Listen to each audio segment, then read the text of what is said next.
Hi there everyone, I'm Claire Sparrow. I run Chapel Allerton Pilates and Claire Sparrow Pilates online, and today's class that we're going to do is specifically for pregnancy. So it's a pre-Pilates class specifically for pregnancy. So it's not a class, a general class that's kind of okay for pregnancy. It is literally specific to what you need in pregnancy. The class is going to give you the mobility where you need the mobility, the strength where you need the strength, the release and the relaxation that you need where you need it, and everything in between. I've been teaching for over 20 years and I've had 3 children. And in that time, having those 3 children, I most certainly had my fair share of the conditions and ailments that come about in pregnancy. And there weren't the teachers or educators or the experience or even the research and knowledge that we have today. And so I make it really my purpose to share all of the nitty-gritty, all of the detail that I wish someone was able to share with me throughout all of my pregnancies, because I strongly believe that some of the conditions that I experienced could have been prevented had I had that information. So I will give you a lot of kind of explanation, a little bit of the why behind some of the exercises and movements that we do today. We're not going to use lots of props or equipment. You need 2 cushions, just 2 small cushions. That's all you're going to need. You don't even mat, a towel on the floor would be fine, or just on the carpet if that's what you have available to you. I'm sure you'll have a couple of cushions. And we're going to do a very quite a short class, maybe about 30 minutes. And within the class, we'll use the cushions. We're not going to lie on your back at all at any point in the class. It's really important in pregnancy that you don't lay flat on your back. There are times where you may do a movement class, even Pilates, where you do lie on your back, and when you do so, have yourself wedged or propped up so that your head is higher than your heart. That's really important, okay? One of the other considerations that you might have pubic symphysis dysfunction, SPD, pelvic pain. It's named lots of different ways, but basically you might have some pain through your pelvis, and that means sitting like this might not work for you. You may not want to sit like this or have your legs open. Those are not recommended. It's also not recommended that you cross your legs over lady style or squeeze anything between your knees. So bear that in mind, not for just the class today, but in general. And if you have any wrist complaints like carpal tunnel, when you do things on all fours, you may want to use a chair so that instead of having your hands on the floor, you have your forearms propped up on a chair or a stool. Or even if you have one of those brilliant big gym balls, a birthing ball, you could use that and just prop your forearms on there, and it takes all the weight out of your wrists. Everything that we do is based on the NICE guidelines and the ACOG guidelines, and that's why we're not lying on our back for class today, just to cut that out and not have to even think about it or worry about it. All right, let's get started. Our first principle of Pilates is breathing, and breathing becomes all the more important and relevant in pregnancy. So that's where we're going to start. So you get yourself into a seated position. If you can't sit cross-legged, please sit on a chair or a stool or a beanbag even, or if you've got your big ball. You might also feel like, actually I could sit, but just it would be easier to have a cushion there and to have your legs bent in front. And we're going to start with a gentle close of our eyes and taking some cleansing breaths.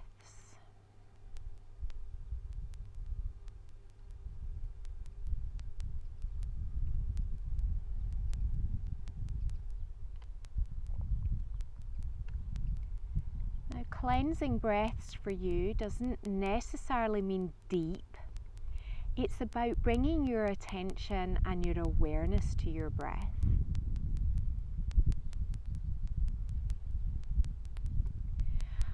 And think here about your breath now three-dimensionally, as if there was a balloon underneath your ribs,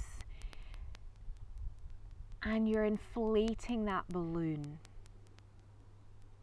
So there's a three-dimensionality to your breath.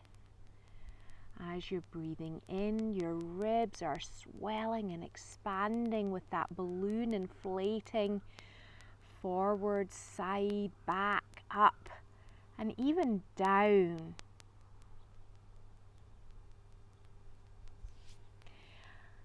And encourage your breath to come in through your nose and out through your mouth. In through your nose and out through your mouth. And as you're breathing in through your nose, allow your head to lengthen up towards the ceiling as your breath comes in and upwards. Almost like the roof of your head just levitates a little bit.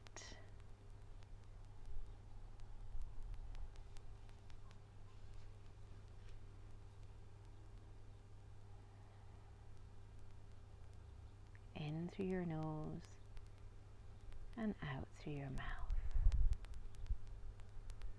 Think now about the nourishment and the energy that your breath gives you, and how the fuller and deeper and farther your breath reaches in your body, the more energy and nourishment you'll have.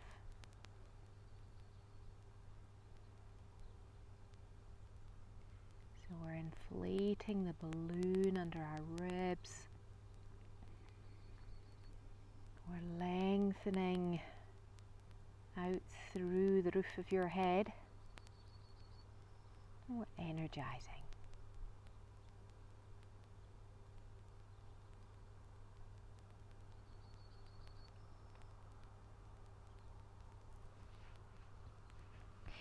Bring your awareness now to your eyelids and start to very slowly and gently let the light in through your eyelids. Loosen your eyelashes and flutter them gently open. Make any adjustments to your position. Maybe you want to cross your legs, maybe you want to uncross your legs. It's really important that the start position that you're in feels quite relaxed, that there's not excessive tension. So if you think, oh, I wish I'd sat on a chair, take a minute now, pause the video, grab a chair, sit on a chair. You're going to get so much more out of the movements if you're in a position of ease at the beginning. Take your hands now and place them at the outside of your hips, like the top of your thigh bone, side of your bottom, out here. And spread your hands out in this way like starfish and just gently place them onto your hands. I don't want you to push or squeeze or be firm in that touch. I'd like you to be really quite light in that touch on the side of your hips. And in your breath now, I'd like you to encourage it gently towards your hands. Maybe as soon as you put them there, you feel that breath there and it's easy and comfortable and you notice it. Maybe you're thinking, how on earth do I breathe down there? And as I often say, our bodies are smarter than we are. So even if you think, oh, I don't know about this doesn't make sense, your body knows. And if you make the invitation, your body will follow. And this is an important aspect of our diaphragmatic breath, our breath relationship with our pelvis and your pelvic floor specifically, which is less of a floor and more of a diaphragm. I always say, your pelvic floor isn't hard or flat, and it's not a floor because it's got holes in it very important, important holes, just like your diaphragm does. It's really, really key that we change our mindset and understand that difference, that it's not horizontal or flat, it's not hard, it's three-dimensional, it's got holes in, it's dynamic like your diaphragm is, and they talk to each other. Fingers crossed, hopefully they talk to each other. Okay, this is one of the things I wish I'd known. Okay, so after a few moments here in my little explanation and chat, hopefully you're starting to feel a little bit of movement there, and don't worry if you don't. This might be the first time you're doing it, in which case you need to do it a few more times for your body to catch up to that invitation that you've given it. Then place one hand so it's just at the top of your sternum, one hand's below your belly button, so you're kind of just below at the base of your bump. And let's breathe gently between these 2 points. One of the things that I was told, I'm sure as a teenager, I was a dancer from about the age of 13, and we were told to pull our belly buttons in. You know, you must pull your belly button in. And I did that religiously for probably 20 years, maybe less. But in doing so, I created a dysfunction in that communication between my diaphragm and my pelvic floor. And this is one of the things I wish I'd known, that actually cutting off that information highway, that communication highway between my diaphragm and my pelvic diaphragm was going to cause me problems with my abdominal muscles and with my pelvic diaphragm, my pelvic floor. And that's why I encourage you to let it go. Hear the song in your head, let it go, let it go, let it go. We need that movement to happen for good function. Okay, so lots of pelvic floor awareness and our breathing here. So then we're going to do a little bit of articulation for our feet and ankles. We're going to get a little bit more moving now. Straighten your legs out in front of you. Again, more cushions if you need to. If you're on a chair, you're fine. Stay on the chair. All we're going to do is circle your ankles, and as your toes come up, let your knees bend. So not only are we mobilizing your feet and your ankles, we're mobilizing your knees and also into your hips, which is really important. Both legs are moving together. And we're circling. Your heels stay in the same spot on the floor. You can see I'm not sliding my feet back or forth. They're staying in the same position. And as we do this, let the messages flow from your feet all the way up into your hips. One of the things that happens, whether you're pregnant or not in life, is we shackle our feet in shoes, and they need to have so much more movement. There's the same amount of bones in each of your feet that are in your spine. And you've got 2 feet, so they should be super mobile. Change direction. And we also get in pregnancy a lot of that stiffness and swelling and just general discomfort, because they're carrying more load, so they need love and attention. And I always say to people, you can always get your spouse or a friend or somebody close to you to massage your feet. You can say, well, this is a big thing in pregnancy, and my Pilates teacher said that really I should be having regular foot massages. You can blame it on me, it's fine. Bring your legs slightly together, so not completely, but just slightly, so about hip socket width. And then you're going to flex your feet, so all of your toes come back, and you can see they're all more or less in a line. And then you're going to send the arches of your toes forward, the arches of your feet forward, and then stretch your toes. Pull your toes back, then pull your arches. Exactly. Arches, then toes, toes, then arches. So we're stretching out the plantar fascia, so all of the connective tissue in the sole of your foot, and we're working on creating more movement and separation between your toes. The other important thing about our feet is their strength and flexibility and the dynamic nature of them relates specifically to your hips and your pelvis. So we've got connections from the arches of your feet all the way up into your pelvic floor. Yes, I know it sounds bonkers, and it is true. And the feet are very important. We'll make that your last one. Okay, so we're going to do a little bit of neck release. Again, sitting how it is most appropriate for you. Hands at either side, fingertips on the floor, palms facing back. Now imagine for a moment that your back is sat against a wall, or you could imagine sitting back to back with your best friend and feel their head against yours, your shoulders against theirs, and your pelvises together. And you're going to turn your head from side to side, one way and then the other. Keeping the back of your head against that imaginary wall or that imaginary person. Remember, you can be doing this seated or with your, seated on a chair, I should say, or sitting with your knees bent or straight out in front of you still.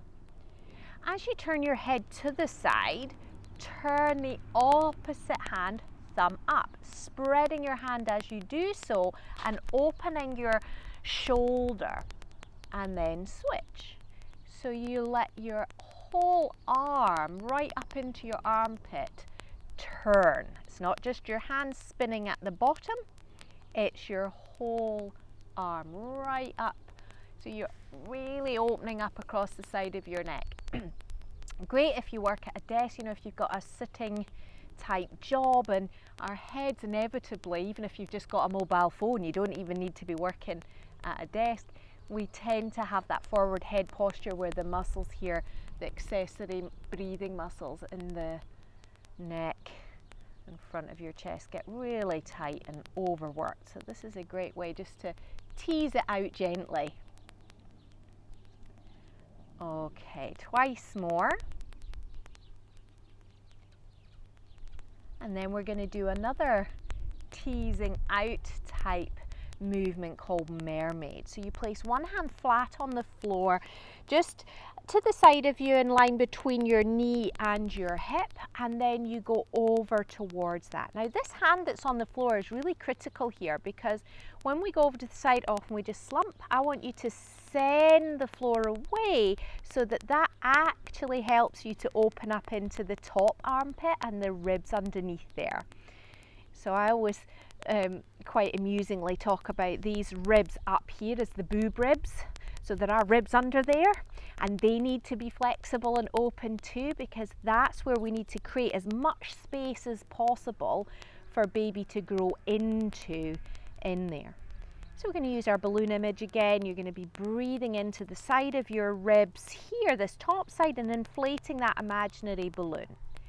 If it's uncomfortable with your hand there, or you feel like you're losing sensation or getting any tingling, just bring that hand onto the underneath shoulder and just let it hang there, just relax there.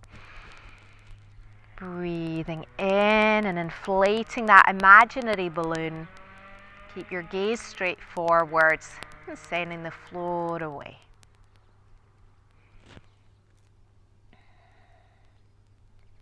Okay, let's expand on this a little bit. Now your underneath ribs are going to be pulled back behind you, which is going to rotate you over your leg.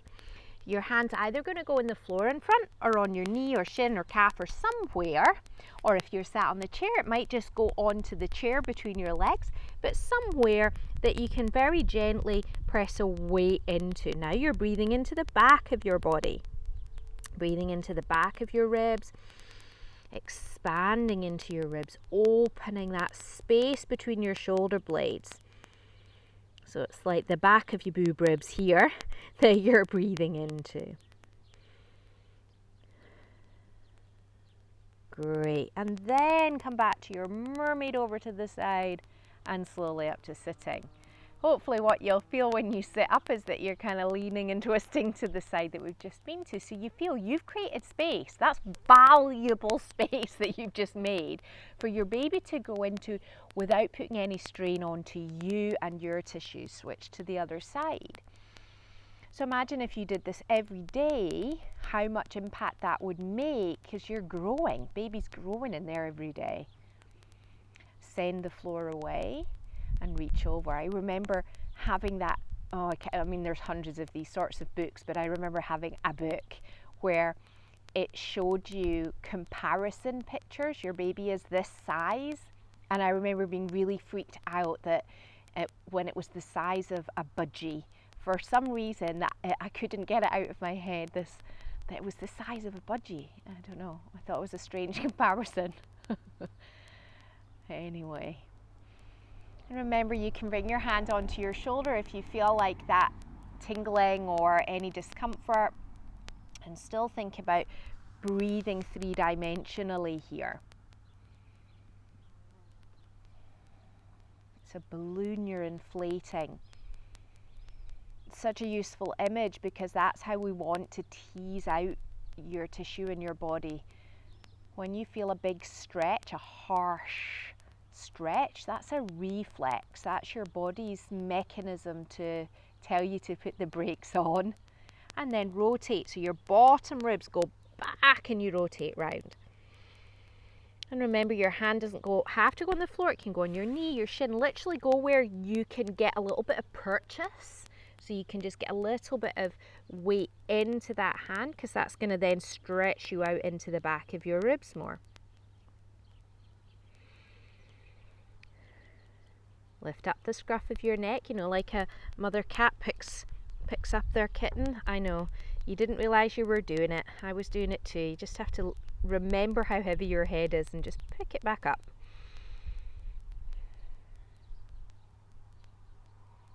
Okay. And then return to your mermaid, come all the way up, and you probably feel like, wow, yes, I'm more even now.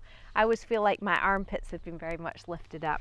Okay, so we're going to do a seated one with your knees bent and your feet out in front of you. Grabbing the back of your thighs, we're going to do a little bit of rocking with your pelvis to start with. So you use your feet like a little bit of anchorage, a little leverage to begin the movement. So you're trying to push the floor away and it just rocks you back. And then you come forward, push to rock, and then back, push to rock. That's it, push to rock. And this movement is gently mobilizing your hips and your lower back. Just feel like, oh, that's so yummy into your lower back there. It's also activating your inner thighs, your pelvic floor, your lower abdominal muscles. And we're going to expand on this movement a little bit more now.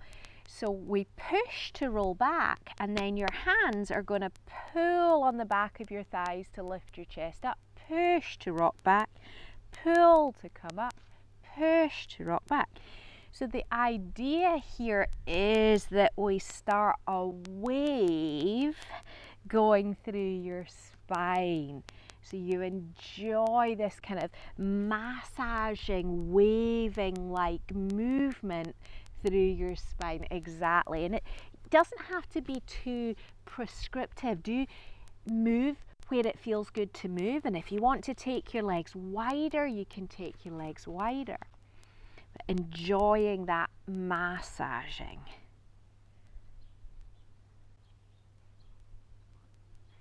Let's just do a couple more, however it feels good for you, and rest there. Okay, I'm glad I had my cushion under my bottom here today. You can use your cushions now for some side lying ones. So we get to lie down. I know you're relieved.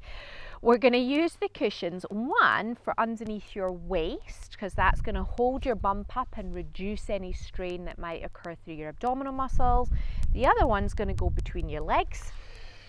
You might find that instead of between your legs, it's more comfortable to actually go under your legs. It's very common that we're told to put it between your legs, but your bottom leg might just need to be held up to create the support that you need. That was certainly the case for me. You explore it and work out what feels best for you. Now, I'm not pregnant, so I'm going to put mine between my knees today. You go with what's most comfortable. Now, this one underneath your waist is really important. Get it right in there so that it's holding your bump up. Interlace your fingers behind your head and look straight forwards. I know we get here and we just want to curl up into fetal sleeping mode, and I really want you to stay in this. I'm long spine, you've worked really hard to mobilize and strengthen, so let's keep that length. And then you let the weight of your head roll back and look towards your elbow behind you, and then roll forwards again. And it really is the weight of your head. Let it drop and roll. And then the weight or the scoop of your elbow brings you back. When you go back, go as far as you can without any strain on your bump. So any diagonal kind of pull means you're going too far. So find how far can you go today where there's none of that excessive tension or pull, that kind of big stretch. Very gentle teasing out is what we're looking for. Boy, does that feel good. This is rehydrating your spine in that rotational movement. That's going to help you to, again, have more space for baby to fill up. Much more space. We're going to make this your last one. And then take your top hand, put it on your top hip. We're going to do some femur dips, so thigh bone dips. This just means your feet come up and your knees go down to the floor. Your feet come up, your knees go down. And as you do this, this hand is giving you feedback, because what tends to happen is we just want to roll the whole kit and caboodle forward. It really is just your femurs. It's just your thigh bone. So then we use that image of a balloon. Again, I love that image. So now it's in your bottom. Inflate your bottom. Those muscles really need to learn how to lengthen against the load of our legs, because that's going to help you to keep your pelvic floor in balance. If they're shortening, they create a pull on your pelvic floor in the wrong direction. So we want to have everything working beautifully, harmoniously, all the good things. And also we need to have, and you'll feel it possibly on the bottom leg, the concentric, so the shortening effort needs to be balanced as well, because these are part of your baby pusher outer muscles. So you need to have that strength in there also. Make this your last one, and then we'll spin round for the other side. I like to think, what can I tell you to distract you from the exercise as we're doing things like that? So taking a moment to set yourself up on the other side, bump fully supported, legs supported how you feel. And we are two different sides, so you might think, oh, I liked it under there, and now on this side I prefer it between. That could be to do with the way baby's lying. So do literally what feels appropriate on this side, not the same thing just because you did it on the other side. All right, remember, look straight forward. Okay, let the weight of your head roll back into your hands and look behind you. And your elbow scoops you back. Just be loosey-goosey, floppy, easy, and roll.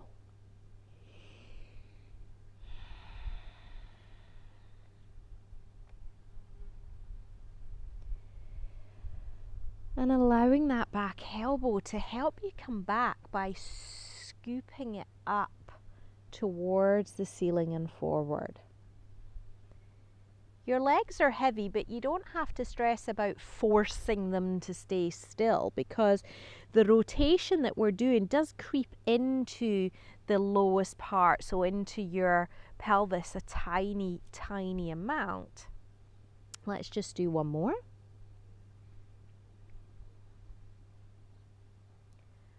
And then we'll take that top hand away, bob it on your hip, and then we're going to do our femur dips. So in case you hadn't worked out, I am teaching you outdoors in beautiful sunny-ish Scotland, and there's one or two midges around, just one or two. But hopefully they don't like me anyway, being that I'm Scottish. We shall see. The proof will be in my waistband later, I'm sure. So that's where they tend to go. Remember, you're inflating that balloon bottom behind you. Not where it is, it has to inflate backwards. That's it, much better. You just need that little reminder about where that is. The direction. Your feet stay together. There we go, there's the sunshine now. We'll make this one your last one. And then we get to come up onto all fours. Taking your time, do have a drink of water at any point. You know we need to stay hydrated, that's really important. Pop your cushions to one side. Remember what I said earlier about on all fours. If you have any difficulty weight bearing through your wrists, then you just bring in a chair and you just put your forearms on there. If your cushions are high enough, you can do it there. All right. Otherwise, we're going to have your hands underneath your shoulders and spin your hands out. So it's like you're twisting jam jar lids off towards your little fingers. Use the image again of the scruff of your neck, that mother cat picking its kitten up. And all we're going to do is long shins, spreading hands, rock back and forth, back and forth. Now, often the challenge about being on all fours is the weight-bearing element, and it's because that's what we're thinking about. If you could imagine that you're actually just gently holding the floor away and holding the ceiling away with the back of your body, of course, you might find that that makes it a little bit easier for you. Okay. And then take your shins back away from your hands so you're a little bit wider, and then you can go a little bit further. And all the time as you do this movement, imagine that baby is just gently hugging your spine like a koala bear wrapped around a branch, okay? You're just rocking with that gentle sense of hugging. So the movement happens at your shoulders and at your hips. So not in your lower back. So when you go back, open your sit bones, open your bottom, rather than dipping your lower back. I know, easy to say, much more challenging to do.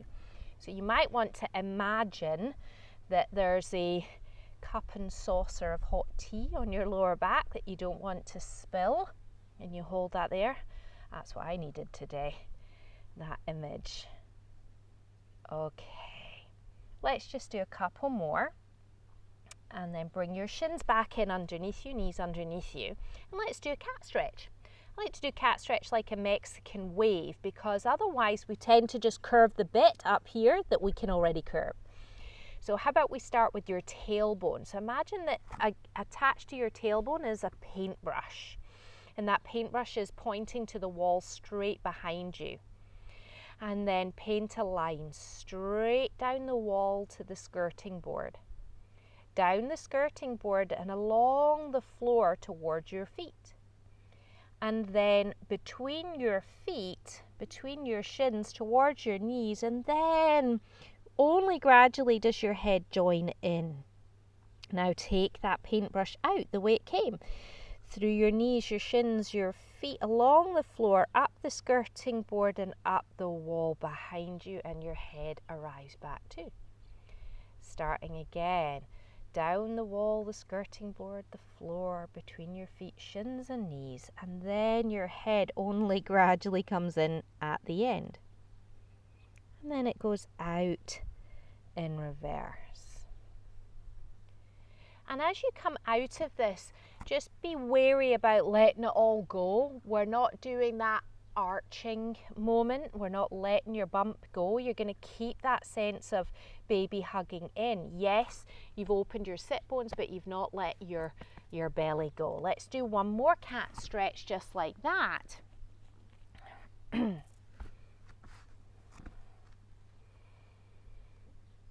And then we're going to do the undulating cat. So you begin as you were doing your cat stretch, going a little bit quicker, and then you take your bottom back, and then from there pull forwards into the all fours. So cat comes in, curves back, you don't quite let your bottom touch, and then you come forwards. And again, cat, come back, pull forwards. Just like we said before, your baby is gently hugging in towards your spine.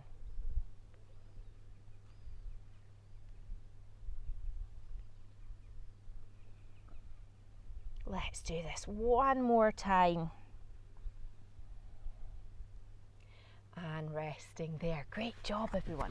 Coming to sitting now. We're going to sit again, however is most comfortable for you. If you need your cushion, if you want to get back up on a chair, please do what feels good. We're going to do a little bit of spine twist. You're going to bring the backs of your hands together. So like the back of your wrists, okay? And then your fingertips just point into your sternum. I know that's a stretch and a half in and of itself, okay? And we're going to maintain that as we gently twist from one side to the other. What this does is it helps you to twist the bit of your spine that's kind of there for twisting primarily, and above your bump. So you're not twisting your hips or your bump, you're really twisting the bit of the spine that your fingertips are pointing at. So you're twisting here.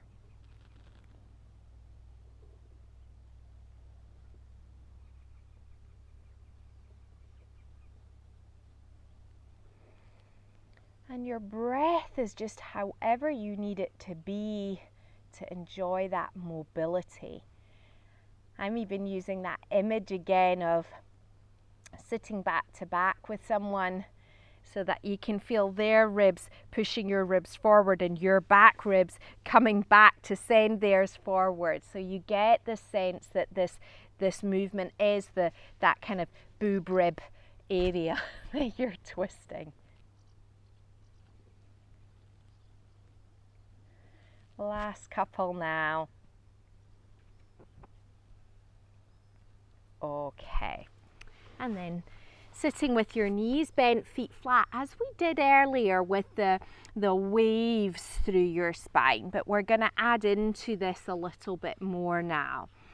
You're going to be holding the back of your thighs, which is really an important part of this, and you're going to gaze across to the horizon. You can gaze at my horizon here.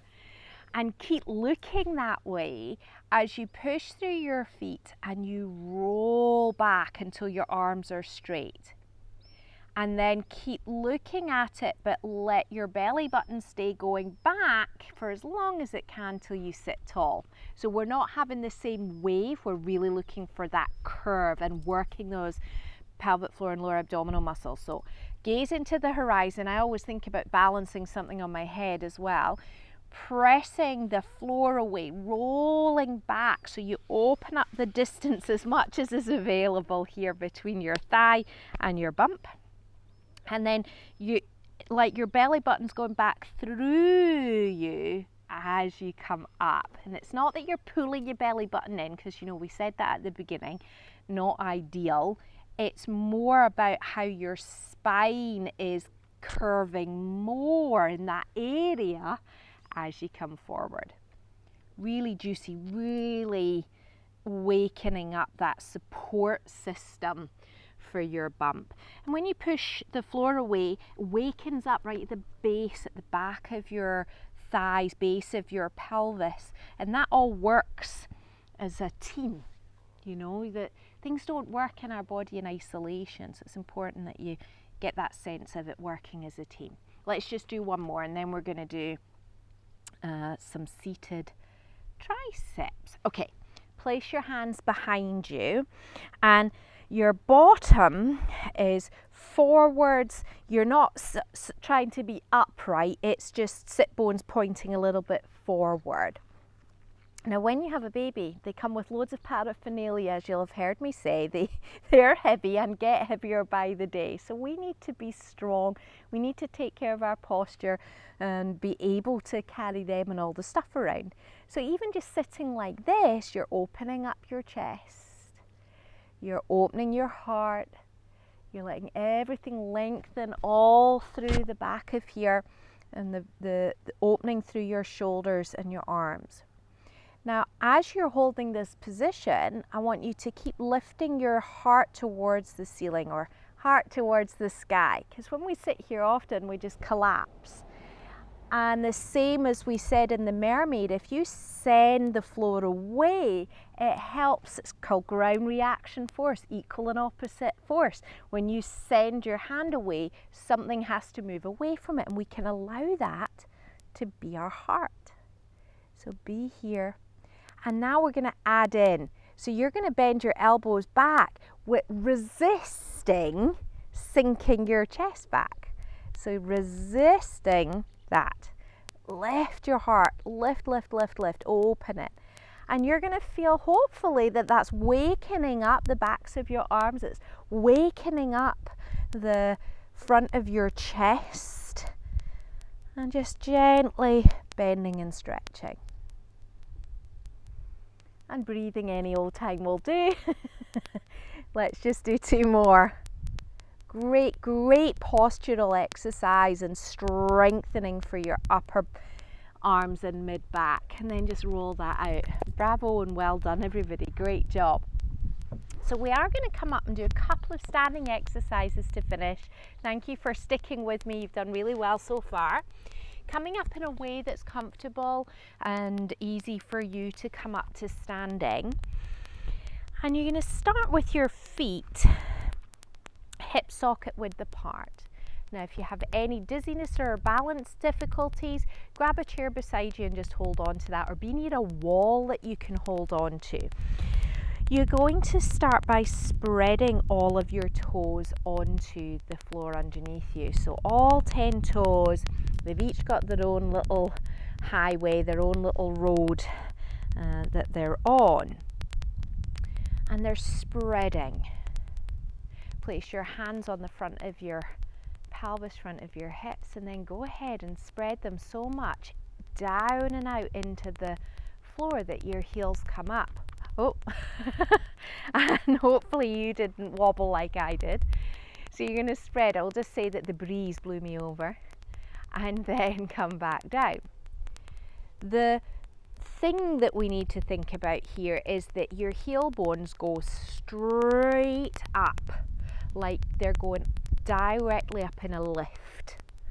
They're not veering off to the sides, they're going straight up.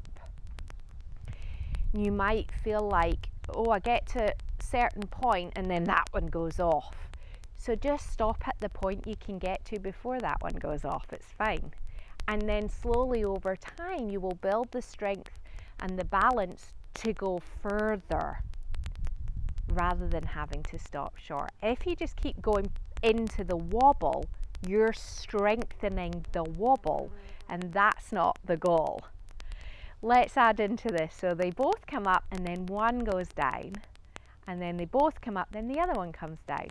And of course, we are not catwalk models, or maybe you are, but we're going to pretend we're not, so that your hips don't go swinging out to the side.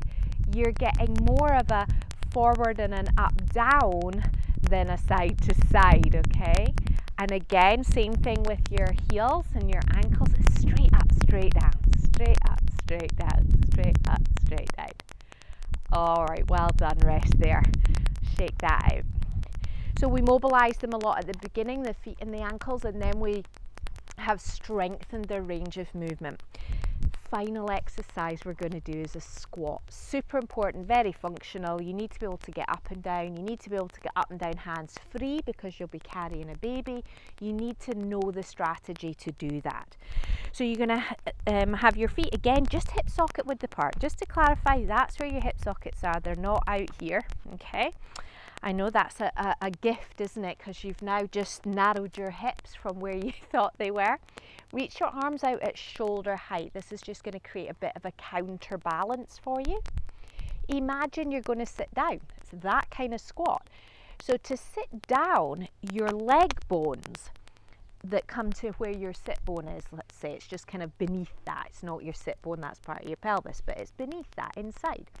So your leg bones need to go back towards the chair. So can you think about your leg bones going back versus arching your back? I see this way too often because you have the weight of your bump. This is what happens. If we could just shift our awareness to leg bones going back, it changes everything. So they slide back. And if you've got a chair there, if you put the chair there, the reality of the chair being there changes the strategy of how you do it too. So send your leg bones back, and you go as low as it is appropriate and relevant to you today. If you've got knee pain, stop before it starts. Going down. When we come up from this functional squat, push your feet down. Imagine holding your baby, your precious cargo, which you are. Push down to come up. Push down to come up. And remember, this is what we said when we did the roll back. When you push, or we did the triceps, we did the mermaid. When you meet the force of the ground, something lifts. So we get pelvic floor, adductors, lower abdominals, all kinds of good stuff. This is one of these things I wish, we were all taught before this point. If we knew how to squat, get up and down, we would make life a lot better just in general. Let's do one more. You can never do too many. And then just go ahead and stand. Let your arms rest by your sides and close your eyes for a moment. And as we come to this final few moments of the class, notice how you feel now in mind and body. Acknowledge what you've learned about yourself and what you now believe is important during your pregnancy. And know that this class is yours. It's my gift to you. And you can do it any time. Thank you so much, everyone. Open your eyes. Great class. Thank you.